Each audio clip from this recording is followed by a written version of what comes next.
Every year in the United States, about 230,000 women hear the words, "You have breast cancer." That means almost everyone has been touched by the disease in some way. Although it's the most common type of cancer in women, survival rates have increased over the past several years. At this time, there are more than 2.8 million breast cancer survivors in the U.S. News 8's Brittany Schmidt joins us now with a unique story of survival in our own community. Mike and Lisa, when a family member, friend, or coworker is diagnosed with breast cancer, it's not just that person that goes through it. It's everyone involved in that person's life. That's why health professionals say it's important to have a strong support system. For two breast cancer survivors in Onalaska, they found strength within each other and are now starting a new chapter in their lives.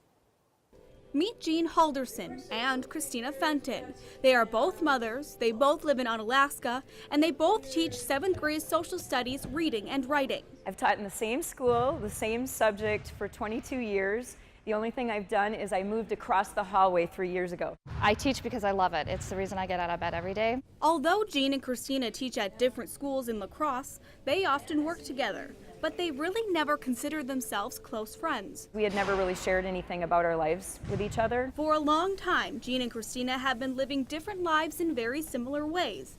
But it's what happened last August that brought them closer together. I was diagnosed on August 7th with breast cancer. I got diagnosed on August 18th. The one thing that was going through my mind is that there's no way this could be me.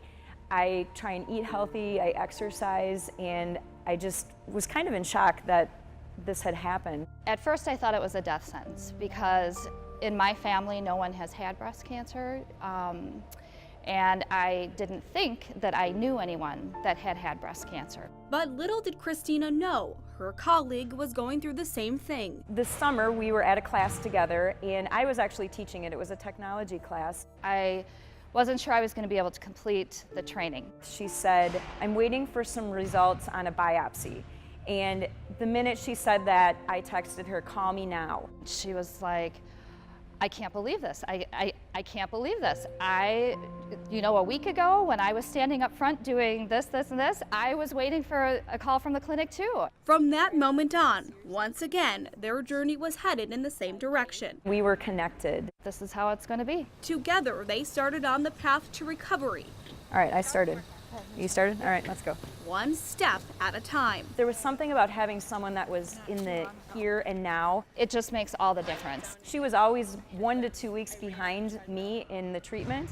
And so she would call me and say, "Okay, what's happening next?" And I would call her and say, "You can't believe what's happening next." There are a lot of personal things that happen with this, and it's wonderful to be able to share that with someone. Since August, Christina and Jean have gone through chemotherapy, surgery, radiation, and now are cancer-free. So should we go 2 miles today? It's been a long road filled with ups and downs, but it's a road they couldn't imagine walking alone. There isn't anyone else in the world that I'd rather do this with.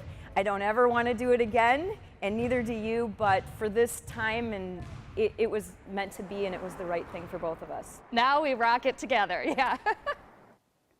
Christina and Jean have been off work since August and are anxiously waiting to get back in the classroom. Jean expects to be back at school in May. Christina has her sights set on starting in the fall. All right, thanks a lot, Brittany, and good luck to them. I know they both want to get back in the classroom. Because of their amazing story of survival, they are both being honored at the 11th annual McFlurry Run Walk this weekend in Onalaska. It starts at 10 o'clock in the morning at the Onalaska High School. You can still register the day of the event. It's $10 and you get a t-shirt. All the proceeds raised will go towards Christina and her family.